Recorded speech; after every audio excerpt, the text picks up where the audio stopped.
Welcome to Real Estate Coaching Radio, starring award-winning real estate coaches and #1 international best-selling authors, Tim and Julie Harris. This is the #1 daily radio show for realtors looking for a no BS, authentic, real-time coaching experience. What's really working in today's market, how to generate more leads, make more money, and have more time for what you love in your life. And now your hosts, Tim and Julie Harris. Welcome back. Today is part 2, and we're talking about how to be amazingly successful because you're an introvert. How about that? I like that. I'll take that. So we're reframing it. So the title of today's podcast, obviously, is Introverts Real Estate Success Plan. So today is part 2. Today is day 2.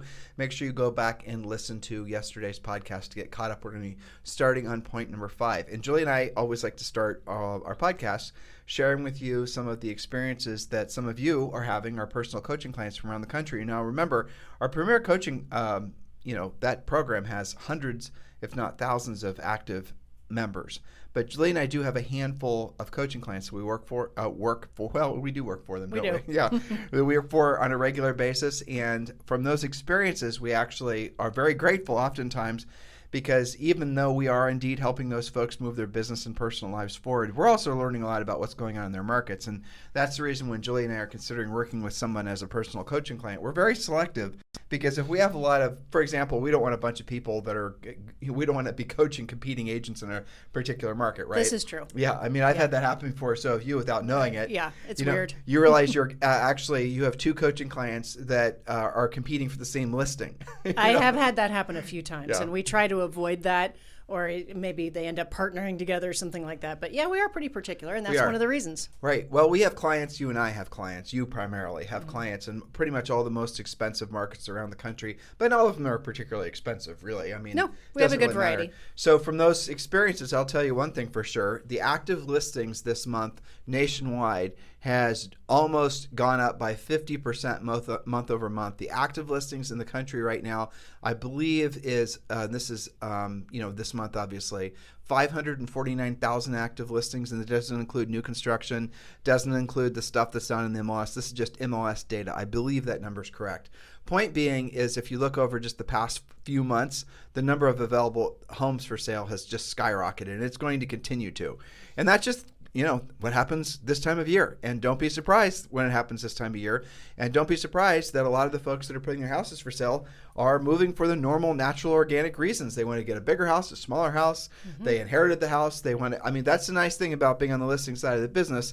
There'll always be people that want to transact no matter what the economy is doing, no matter what inflation is doing, no matter what politics, no matter whatever is going on in the world. People will always need to sell. They won't always need to necessarily buy a second or third home.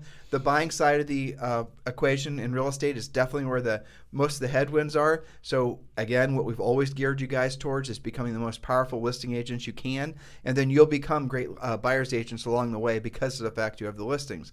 But I'll tell you for sure, I had a coaching client, our coaching call, LA, New York, right prior to this podcast, and the inventory is definitely increasing. What are you experiencing? I have had, I think, 5 coaching calls today.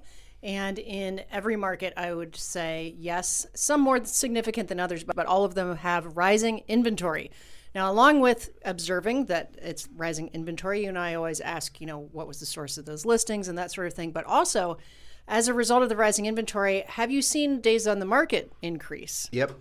And I think in most cases, a little bit. 2 weekends, maybe 3 weekends instead of 1.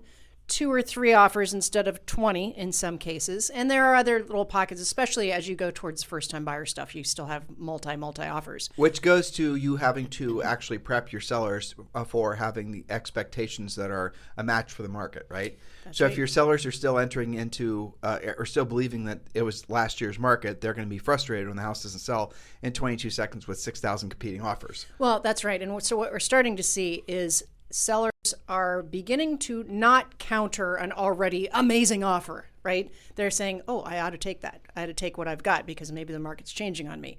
So little nuances of behavior is what we're seeing.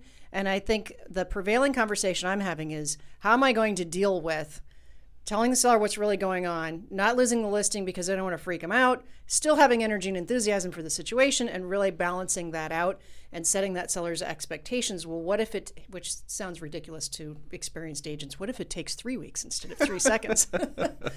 Like I can barely say that without laughing. Our average days in the market when Julie and I sold real estate, it was 91. And the average days in the market and where we sold real estate in Columbus, Ohio was over 6 months. It was like 181. Yeah. So we used to basically, be able to sell ourselves as listing agents. One of the ways of doing it, say, well, look at what our average days in the market is, Mr. Seller, versus, most of the other agents according to the Columbus Board of Realtors. Many of you, I don't even know what you do with yourselves if you had to keep a listing happy for 91 days. I know, well, they panic is what they do, first of all. So we've had some calls about that.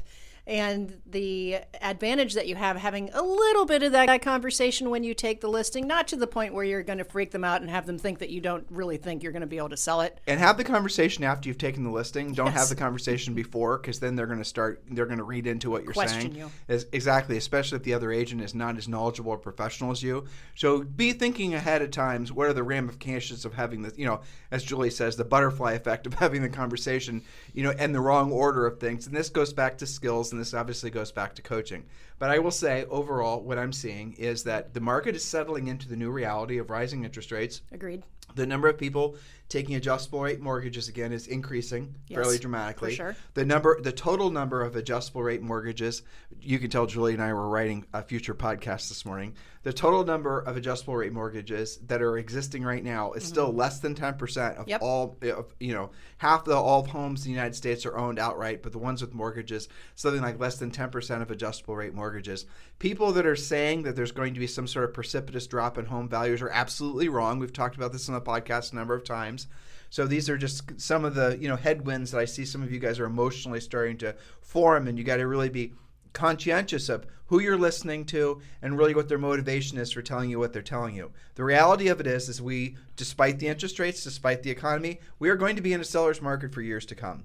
And the reason we're going to be in a seller's market for years to come is because simple supply and demand. And by supply and demand, even if the housing market were to somehow interest rates go up to some ridiculous amount, all the rest of it, there are still so many people that want to buy homes that are they realize also that it's going to be a lot better to own a home, even if they're having to pay more per month than they would have, say, a year ago, than if they were renting. It actually was a fascinating. Lawrence Young was talking at a recent event, and he's the chief economist for National Association of Realtors. And it is kind of interesting when you look at all these buyers out there and people in general who say, well, I'm going to wait for prices to fall. Mm-hmm. Well, the cost of having said that last year and waited a year means that property that you would have otherwise bought has gone up by 20%. But not only that, now you have the cost, if you were to borrow the money, the cost of the money through the mortgage has also gone up as well. Mm-hmm. Anyway, the point being, guys, the market is starting to adjust to the new realities of just everything we've talked about. And you're going to see that, and you're going to feel that emotionally as well. People are going to start to become more comfortable with the new realities. They're going to start they're wanting to move forward again. The market's going to start loosening up. As Julie and I described 4 months ago, as we cross this economic bridge together, and the bridge is kind of a rickety old rope bridge, if you can imagine that from some sort of Indiana Jones movie, right? Raiders of the Lost Ark or whatever. As we're crossing this bridge together, that's when things get a little nerve-wracking because you can't see where you came from, you can't see where you're going. But now you've been on this bridge, the bridge is from the old reality to the new reality.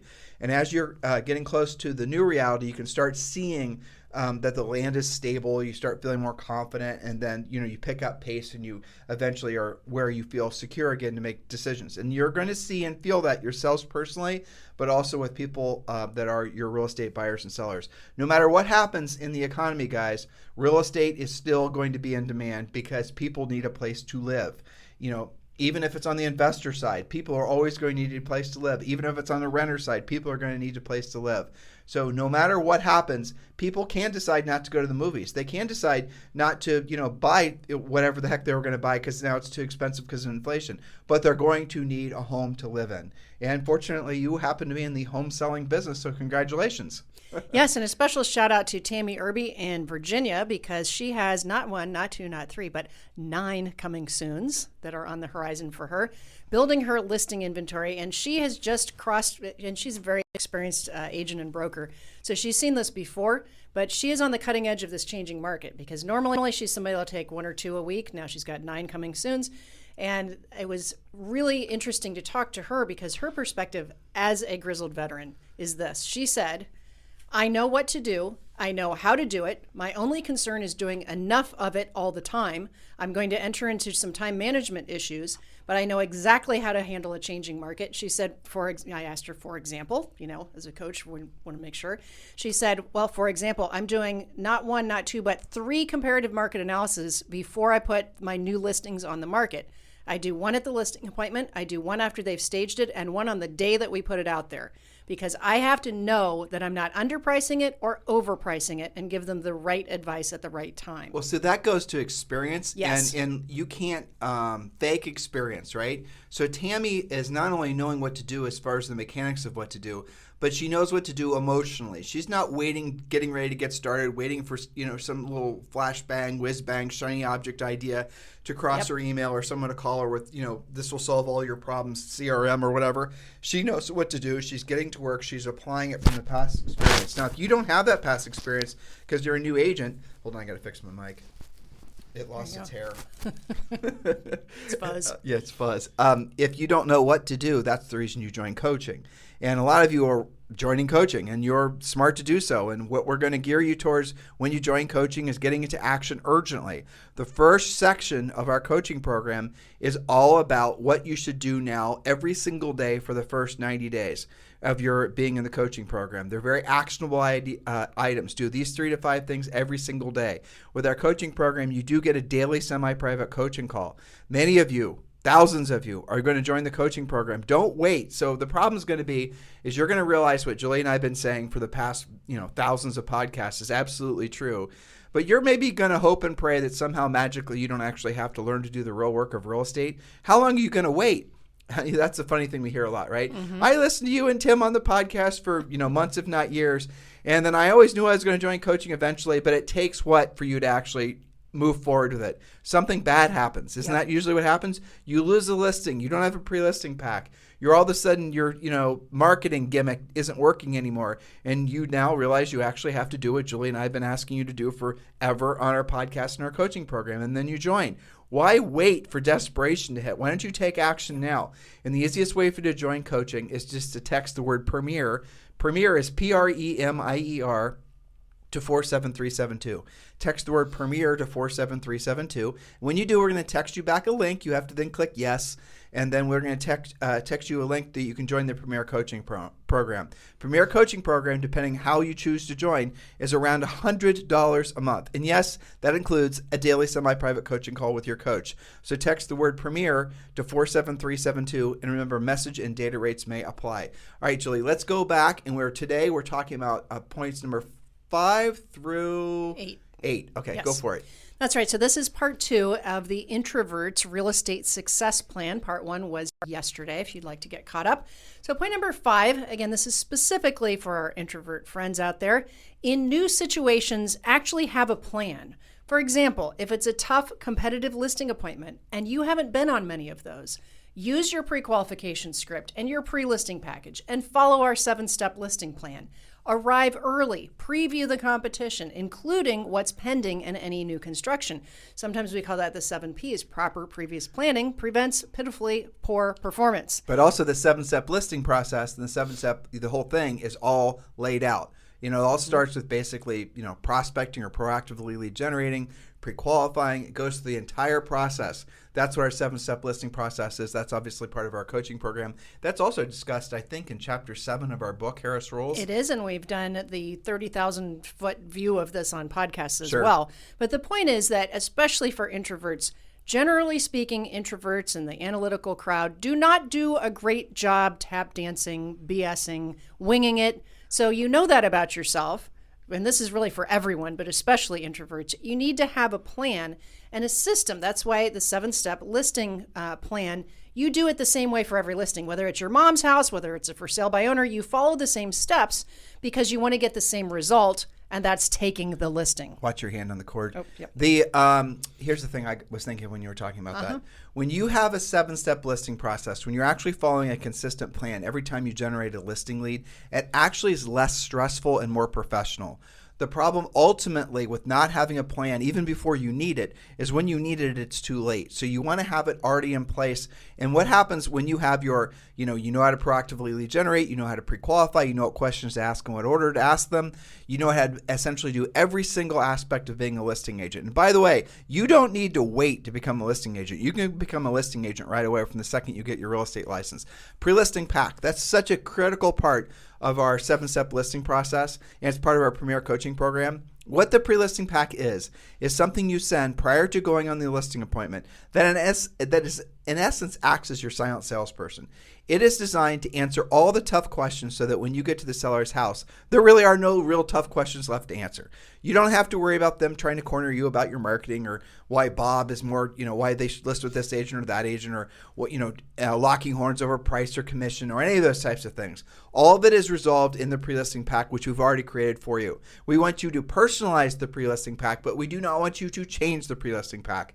And just to really drill down what the pre-listing pack is, it's essentially a book of information that you send to the seller prior to going on the listing appointment that answers all the questions that the seller may or may not have for you. But when you walk into the seller's house, because you know that pre-listing pack has been delivered and they've read it, you do not have to overly worry about being cornered or being put back on your heels asking something that would result in you having undue stress, let alone losing the listing. It's already pretty much yours by the time you get there, as long as you follow our system, especially if you're pre-qualified. If you think I'm oversimplifying it, I am not. What you're doing is you're overcomplicating it by not actually having a plan. Why create your own plan? Why go to a bunch of YouTube videos and some fake YouTube coaches and do all the rest of this trying to create one? Just plug yourself into something that's been proven to work in every market condition over the last 2 decades, basically 3 almost. And we have refined it and updated it. We do it pretty much, I would say, constantly. Yes. And this, again, the pre-listing packet is one of the most important things in the listing process. And going into any kind of situation where you're wanting to pursue sellers, and by the way, we have something very similar for buyers. We don't talk enough about our buyer system, but we have a very robust, our buyer pre-qualification. We have a buyer presentation. How about that? A buyer presentation. Take a second and think about that. Just allow me to take a sidestep here. Everyone is conditioned to know that when you're going to be competing, in other words, you're not necessarily walking in there and listing your mom's house. You're having to compete with other agents. And let's say you have no real personal connection with that seller. That is really what professionals do. Well, we have something very similar when you're competing for buyers, because here's what's going to happen ultimately. And this is really, listen to past podcasts if you want more information on that, or what I'm about to tell you. In the very near future, the entitlement of a buyer side commission is not, you shouldn't assume that that's going to be in place for much longer. By much longer, it could be in some markets years, but in some places it's already gone by the wayside, where you will not readily have access to buyer agent commissions, or the commission rate will drop, and then you factor in what some of you are paying for referral fees, and the amount of money you're making off buyer side transactions is, you might as well have been working for $15 an hour someplace. And just do the math on this, but again, not the topic of today's show. But here's the point. Many of you are used to working with buyers based on having a personal connection with them. Why not have a relationship with buyers that's based on professionalism, with them signing something, being committed to you as being their exclusive buyer's agents, just as if you were listing a house and they were signing an exclusive listing contract with you. That is the way of the future. That is what soon is going to transpire. In some markets, if not possibly all markets, you're going to start having to explain to the buyer what the buyer agent commission is, but not just this is it. Oh, by the way, the seller pays it, so don't worry about it. You're going to have to explain to the buyer what the buyer's agent's commission is, and then you're going to have to explain to the buyer why they have to pay your buyer's agent's commission. It could be paid in the literal sense, or it could be paid through financing it. It could be paid through asking the seller to pay it as part of the closing costs. However it's going to happen, conversations are going to have to start transpiring where the buyer's agents are going to have to start explaining to the buyer why they are worth whatever the commission rate is and how it's going to be paid. And again, it's no longer going to be an entitlement to the transaction. You need to get ahead of this and don't wait for this to actually hit your marketplace, because you're just going to get, here's what's going to happen. There'll be some sort of local or maybe even national announcement saying that the seller's the buyer's agent commission is no longer going to be something that's automatically whatever it is in your individual market, and there's going to be added disclosures, I'm sure, explaining to the seller that they no longer just automatically have to pay it. And then the seller's going to have to agree to pay the buyer's agent commission. Yes, I know that's in listing contracts now, but let's say it's going to be far more overt. But then on the buyer's agent's side of the transaction, they're going to have a formalized approach with a presentation explaining what they do, and not just explaining agency and the normal just rudimentary things, but explaining why they're worth what they're worth. And it's not just going to be because the buyer agent was, had a personal connection with the buyer. That's obviously always part of it. But they're going to have to explain and sell to the buyer why that buyer should be working with that buyer's agent, and why that buyer, in essence, is directly paying their commission, just as if it's same skill set, similar skill set to competing for listings. That is what's going to be happening on the buyer side of the transaction. Are you ready for that? Well, you should be. Join our premier coaching program, because we have, by the way, the buyer agent stuff is something we should definitely talk about on this podcast. I have already made note. Yes. You know what we should do a podcast is just present our buyer prequal script. Yes. Because our buyer prequal script is badass. It is. Right? Yes. And it's not a technical term. And it's copywritten. That's the reason none of our scripts are available for free, because they're all copywritten. You can't use our scripts, and you can use them, but you can't reproduce them. And a lot of, there's no thievery that's happening with any of our content. No. It's all copywritten. Yeah, so in any event, text the word premier to 47372. Text the word premier to 47372. Message and data rates may apply. Well, so in other words, if you thought your life was difficult as a buyer's agent today, wait until there's a new term being bandied about here and there, and that is called commission compression. Yeah. That is exactly what Tim just walked you through. It is not going to get easier. You're just going to get more and more pressure on the buyer side. And our job as coaches is to help you not just navigate through that, but get really good at your buyer presentation. And of course, primarily be a listing agent. And don't wait around for your broker or your office manager to tell you what we just told you. We just told you what's going to happen next.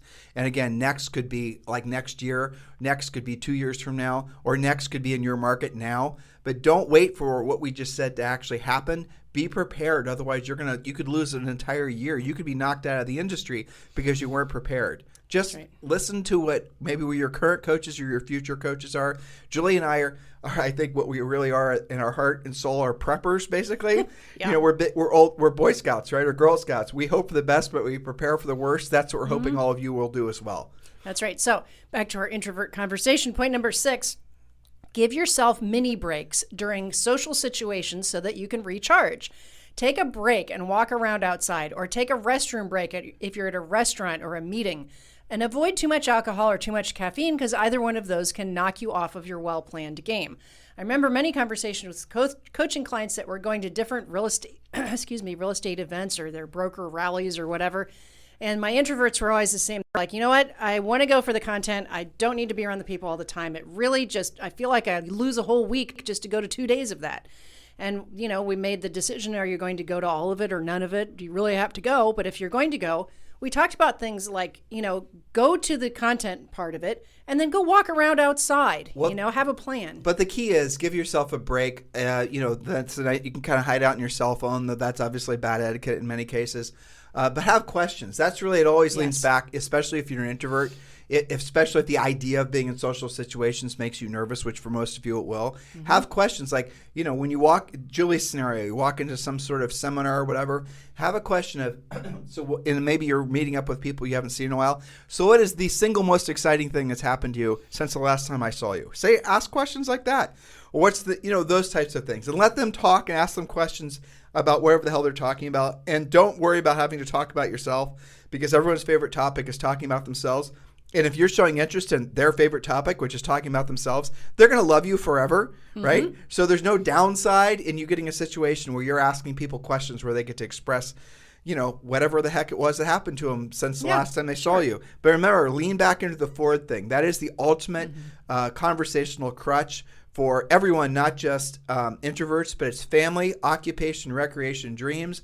And so what you do is you talk about family questions. And again, this is part of our coaching program. We give you sample questions. And then if the family conversation starts to dry up, then you can pop over to occupation and then recreation, dreams. And it is kind of funny. Depending on the gender of the person you're talking to, like most ladies will be able to talk forever about family. And you never have to move on to occupation, right? They could be the president of some country. They're going to want to talk about family, which is great. And then a lot of men, they'll talk about family for about 2 seconds, and then they want to go right to occupation or recreation. You totally just read my mind because the coaching call I just hung up with Brad in Florida, we were actually practicing. And again, this is the difference between just listening to the podcast and actually being on a coaching call. Right. And I was putting him on the spot about the occupation part of this, because the whole point of Ford is to get to occupation so you can talk about real estate, right? And we were joking that, it's Ford to help you remember. It's a memory jogger, but really you could just call it faux, because most people just get to family and occupation and then it becomes a real estate conversation.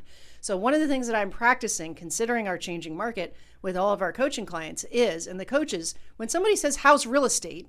What is your answer? Do you go into a long diatribe about how tough it is for you because you can't find any inventory? And oh my gosh, the world's coming to an end because interest rates went up? That is not the right conversation. To go back to what you said, ask questions, get them to talk. Ask them what they're most interested in about real estate. Don't just, go into fire hosing everything. The world is falling. If you do get fire hosed by an extrovert, that's going to say, hey, Bob, how's real estate? Say it's excellent. Matter of fact, I've got 5 great buyers that are looking to purchase the house right away. Who do you know who's thinking about selling their house? Exactly. Hit them back with another direct question, just like the question they just asked you. Don't be put back on your heels. Then now all of a sudden that person is, searching their phone for so-and-so they know from the gym who's putting their house for sale. You guys get it? But we practice this so that you become fluent at it and you don't be deer in the headlights. If you want to know why somebody else is doing more deals than you, taking more listings than you, making more money than you, helping more people than you, it's not because they're doubling down on dumb and doing gimmicks. What they're doing is they're having more direct, voice-to-voice, belly-to-belly conversations with people about buying or selling real estate. At the end of the day, when you cut through all the BS, that's really what's happening. It's the direct conversations that lead to transactions. All these other things that you guys spend so much money in billions of dollars in every single year do not lead directly to a transaction. If there's one thing I'm hoping you guys take from today's podcast, avoid anything in an economy like this that does not lead directly to helping somebody and making money. What does that mean? If this conversation does not lead to a potential paycheck in the next 60 to 90 days, then it's probably not a conversation you should be spending a lot of time on. Don't take that the wrong way. All I'm suggesting is you're spending your time with people that are actually going to transact. If this dollar you're about to spend in your business is not going to absolutely positively lead directly to a paycheck, which by the way, hardly any of it does, in the next 60 to 90 days, I can't think of really anything. Coaching, truthfully. Coaching, good coaches will get your skills up. They'll teach you how to ask great questions, how to actually pre-qualify, how to actually win, how to get your head together so you can take advantage of all the opportunities that are in this changing market. Without spending the money on speculative crap. Right, exactly. And the speculative crap, which many of you are leaning into because you don't have the skill set and because you're scared, you're going to start spending more money on things that are just going to make your situation worse. You got to see things for what they are. Here's the thing I know. At least, I would say, 5,000 to 6,000 of you listening to us today, because this is the number one listened to daily podcast for real estate agents in at least the United States, know exactly what I'm saying. You know what I'm telling you is the absolute truth. You have this intuitive pang that's telling you the truth. Please pay attention to that internal angst and don't wait to take action on what we're saying. Julie and I do not think the market is going to get easier. We do not think there's all of a sudden going to be a sea change in mindset. If anything, the headwinds that are going to be experienced are going to get worse for the rest of the year because of the nature of all the things that are happening. That does not mean that your personal economy has to suffer. It means that the economy overall is going to suffer. You can do amazing in a time like this because you've got your head screwed on straight and because you are actually doing the things necessary to help people and make money. The rest of the world, unfortunately, is going to be in a different situation most likely. So please be clear. You don't have to go down with the ship. You can, jump out while there's still time and swim to the shore. So related to this on our introverts is point number 7, cultivate the habit of being a great listener. That assumes you're having conversations, doesn't it? Many introverts are too focused on what to say next and they miss the finer details of what the other person is saying. The cure for this is to repeat what you just heard without being weird, right? There's a way to do that that's normal and natural, right? And to have a variety of ways of saying that. Like, what I hear you saying is, or I understand you're saying that, And if you aren't sure, ask them to paint you a picture. These are all little conversational script snippets that we do in coaching. But cultivate the habit of actually listening. There's a TED Talk that was talking about conversations, and she said, it's one of the most popular TED Talks ever. And she said that you don't have to mirror and match if you are actually listening. Okay. That's the reason Julie and I do not like NLP, by the way. That's the reason we don't teach it. We don't coach it. It's basically pseudoscience. We make fun of it on this podcast because we've been to NLP things before, and it is yuck. It's half crazy talk. It's crazy talk. And to see these NLP coaches and trainers, what they'll try to do is take normal, sane people and try to get them to do abnormally insane things for the sake of somehow bettering their levels of communication. Yeah. All it is they're trying to teach them to become bad actors, literal bad actors, where they're trying to go through these physical manifestation of what it looks like to listen. Whereas what Julie just said is the bottom line. Just listen. You don't have to fake listen if you're actually listening. You don't have to fake interest if you're actually interested. I know some of you are out of practice, but that's okay. Get back in practice. Just start communicating with more people. The thing that makes you a bad communicator, or if the thing that makes you a less effective communicator, I should say, is thinking about yourself, thinking about talking about yourself, thinking about what you're going to say about yourself. The thing that makes you a powerful communicator, and this is not just for introverts, it's for everybody, listening to what people say, sincerely listening, even if you're not necessarily interested in what they're saying, ask questions, and what you'll find in the process of asking questions and listening to what they say, something magical happens. It's called being present. So when you're talking to someone, when you're asking questions, when you're listening to their answer, you are in the present moment. The present moment, even if the topic is not something that you're necessarily interested in, is magic. And that's the reason it's going to become something special for you and something special for them. You gave them something and you experienced something most people never experience. Why? Because in life, most people are always thinking about themselves, obviously, but they're primarily focused on what happened in the past or what's going to happen in the future. So when you're talking to someone, this is the little spiritual aspect of what Julie and I are trying to, coach you guys to understand, but we don't want to talk like that because it's a little woo-woo for us, but it is true. When you're conversing with someone and you're sincerely listening and you're asking questions about what they say, you're not allowing your ego to creep in and think about yourself and what you're going to say and all the rest of it. You are experiencing present. You're experiencing stillness. You're experiencing the things that a lot of people try to accomplish and when they're meditating. They can feel that. You can feel that. Now all of a sudden you've created something magical. You will want more of that because it felt special to you. You'll do it more frequently and you'll become better at it. You will tune yourself, again, sorry for the woo-woo word, you'll tune yourself to that frequency as frequently as you can because it makes you feel good because you can tell that you're making them feel good. Yes, but it does take practice. So point number 8, force yourself to not just be good, but great on the phone. Yes, I said it, on the phone. It is unavoidable in real estate. If you are more comfortable in person, as many of you are, set your appointments in person as much as possible. But again, not everybody is comfortable with that yet. And all of you learned how to use Zoom in the past 2 years, so that's okay too. But it's also okay to set what I call the appointment before the real appointment. A coffee to get to know somebody, or a walkthrough of a for sale by owners open house, for example. Especially when you are still nervous about appointments in general, and you're feeling your way into how to close, and you're learning your scripts. Your appointments don't have to be super perfect from the beginning. You can have appointments to get to know you and then follow up appointments. But you do, back to the original point, have to get great on the phone because you cannot achieve that, being present, as you just talked about, if you're avoiding having the conversations. And our scripts that we give you make you great on the phone. Now, you are going to naturally say, and we're not disagreeing with you, Tim, you're asking me to read words that are not my own. That is correct, but what's going to happen is after you read them enough, they become your own. We want you to memorize the script.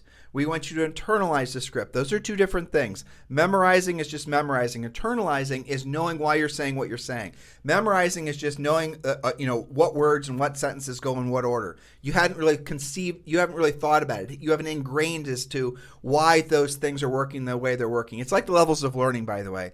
Unconscious incompetence, conscious incompetence, conscious competence, and unconscious competence, right? There you go. So it's 4 levels. I know. Are you impressed? I am. I am impressed too. It's a tongue twister. It's the caffeine. I know. 100%. Anyway, so the point being is that when you are at that second phase and you start to then realize that I now understand why Tim and Julie wrote the script the way that they did. I know why this question happens 3 questions after the question that was 3 questions up. I understand the sequence of things. I can see how this conversation following this script is a dance. It's basically me helping the seller self-discover what it is really that's important to them. And then what happens is then you, after you've internalized it, then you can personalize it. What many hackish agents do is they will try to personalize the script first because it just doesn't sound like me. It's not supposed to sound like you because you don't sound like a professional. The script will make you sound like a professional, and then it'll sound like you. Also, it's not all about you. Right. So stop trying to make it feel like you. You're 100% missing the point of a script if that's where you're stuck. It's all about them. That's why the script works the way it does. Okay, point number 9, our final point today. Use your expert powers of observation for good. Be the person who notices your prospect's unusual Italian art collection or knows the name of the artist and compliments it. Remember the names of their kids, their dog, their parrot. Introverts are naturally studious, so become well-versed in subjects like architectural, interior design, beautifully worded home brochures, landscape design, and all things real estate. Remember that knowledge equals confidence. You want to be confident so you'll have more conversations about more things with more people, right? So use your expert powers of study and observation. Don't overdo it and get into analysis paralysis. You can study yourself out of transactions. I'm not suggesting that. But what I am suggesting is learn about things that will make your appointments more interesting make you more interesting to them and them more interesting to you. If you show appreciation for things that people appreciate, you instantly have a connection with them that other people won't have. And I do remember Julie, of course, was really good at this. When she and I would go on mostly upper end listing appointments together, and Julie would notice books and things like that. Her parents were school teachers and, big readers growing up and the rest of it. But yeah, she would notice certain books, classic literature, British authors, just different things. They would pee their pants when they were just so delighted that she knew what some obscure physicist from the 1900s had written about, the basics of worm theory. Or I don't even know what the hell it was. You know what I'm saying? Wasn't quite string that bad. theory.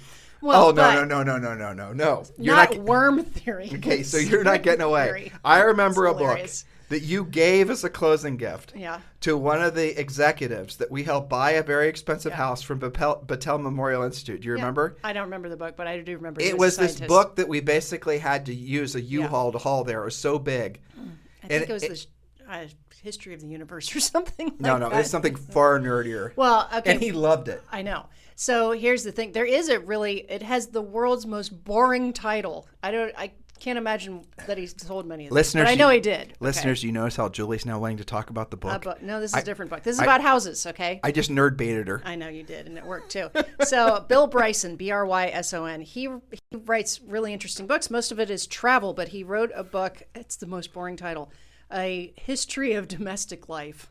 Right? That's like the worst title. Who's going to buy that? But you are going to buy that. Obviously. But it is all about architectural and the history of houses and all of these, I think, interesting things. Like, why is the kitchen in the back of the house?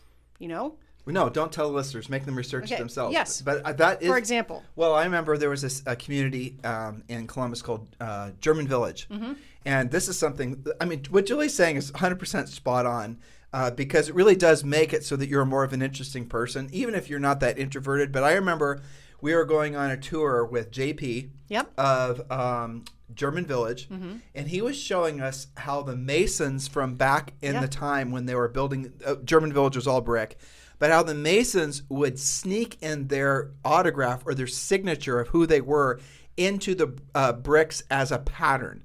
And do you remember that? Yes, and I didn't know that. I thought that was fascinating. And you couldn't see it. You'd look at the side of a big brick building, and you're like, what the hell are you talking about? And then he'd point it out, and then your mind would start looking for it. Now, we didn't sell real estate in that market, but if we did, how amazing would it have been to point out to prospective buyers or even the sellers that didn't know this about their community, that they had this added, interesting history in their building. Those types of things make you special. And if you're not necessarily interested in stuff like that, become interested in stuff like that because you are in the real estate business.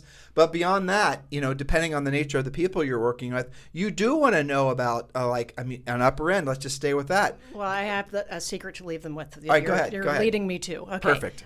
So here's the the thought I'll leave you with, a secret. Know your market and your prospects well. What can you notice and use to show that you're paying attention? Who are the builders and the names of their model homes? Who were the founders of your town? Probably there are roads named after them. I just learned the neighborhood I grew up in around Evening Street, over near Worthing Way. And I don't know why this never occurred to me. All those street names were named after famous authors. Emerson, Abbott, all of those. How did you not know that?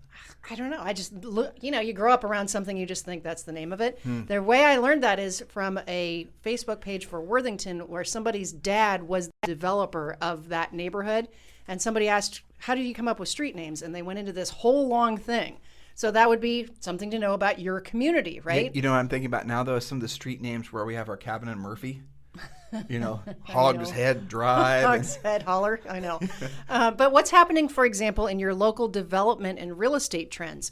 Knowledge equals power. Knowledge equals confidence.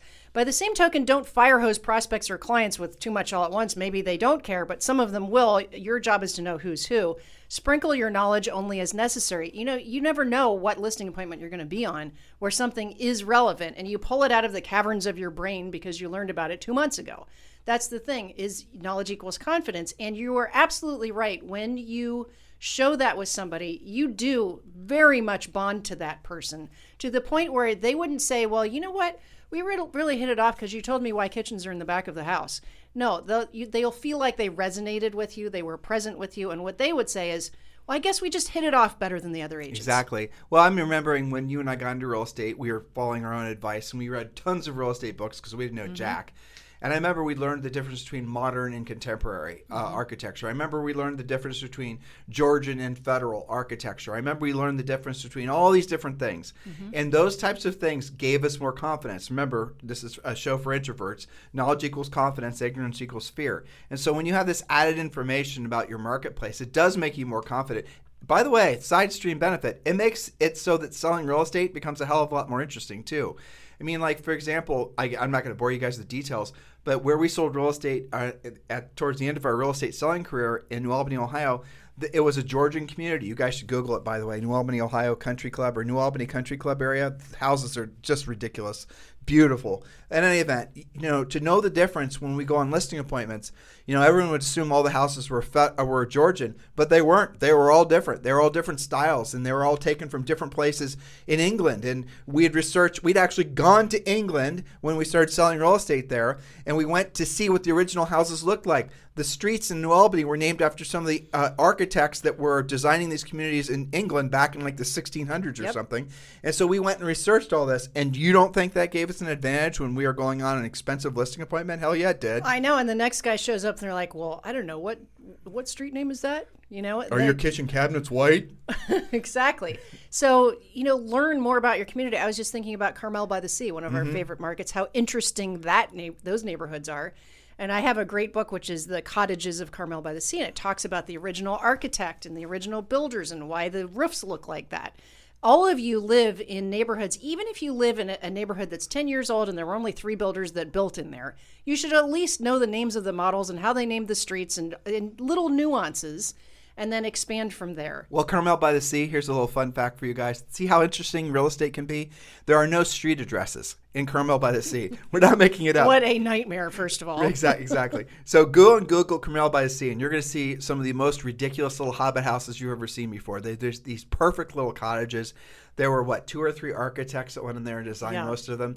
The roofs have arches in them and all these ridiculous things that no one will ever do nowadays, but they're so unbelievably beautiful. Not big houses. Most of them are really small. They're cottages, And they all have their names because their street address is like 2 northeast of 6th. Exactly. And you have to figure out the coordinates, which and they don't even have mailboxes because nobody's ever going to find that. So the houses have no addresses. The houses have names. And you have to register the name with the city. Exactly. So So if you're delivering a package in that particular area, you're trying to find an address, you're never going to find it, is the moral of the story. No, but I mean, how interesting. And so how did the houses get their names and all of that sort of thing? So there you are. There you go. And when we lived in Georgetown, one of the things we lived in Georgetown, Texas, is there was a ghost tour that went on downtown Georgetown. Those are great. Yeah, so anything like that. So guys, hopefully you're vibing off of what we're sharing with you. The moral of the story is, guess what? Julie and I are both frankly, big-time introverts, and we learn to be more versatile, which is a point Julie made yesterday. You guys can too. And what happens is you start, remember the point Jules also read to you guys yesterday, one of the interesting side stream benefits of an introvert becoming more extroverted is they actually become a happier, healthier person. Mm-hmm. So hopefully you're understanding that overall, when we said at the top and when we named this podcast 15 points that will transform your business and in brackets personal life, now hopefully you're understanding that this does encompass all facets of your life when you start opening your mind to the fact that yes, you're born introverted. Who cares? You can actually have as rich of a full life as if you'd been the biggest extrovert, maybe even more so, because you will take the time to appreciate the little finer details in life, which maybe an extroverted person would skip on by. So listen, guys, thank you for continuing to make this #1 listen to daily podcast for real estate professionals in at least the United States. Those of you who have not yet given us a 5-star review on iTunes or on Spotify, we'd certainly appreciate it. If you're on YouTube, smash that like button. We certainly appreciate that as well. But on iTunes and on Spotify, for those, or even on YouTube, if you leave us a 5-star review, though you can't do it on iTunes, but if you leave, I'm sorry, you can't do it on YouTube, but if you leave us a 5-star review on iTunes or on Spotify and give us a nice, review, everyone who does it is going to be eligible to receive an autographed copy of our best-selling book called Harris Rules. Yes, you can buy this book in all the major booksellers, Barnes & Noble and whatnot. It's available at airports everywhere. But we'd like to give you an autographed copy of the book where our staff is going to be choosing who wrote the best, review and 5-star review. And then all those people are going to be receiving a autographed book. And it's our honor and our pleasure to continue to be your real estate coaches and podcast hosts. Yes. And listeners. We listen to ourselves for the past 45 minutes. Exactly. You can tell the caffeine's wearing thin. Indeed. Time to wrap. Yeah, that's right. So you guys have a fantastic day. We'll talk to you on the show tomorrow with day 3 of the Introverts Guide to Everything You Want in This Life and the Next. There you go. See you guys later. Bye. This podcast is a part of the C-Suite Radio Network. For more top business podcasts, visit c-suiteradio.com.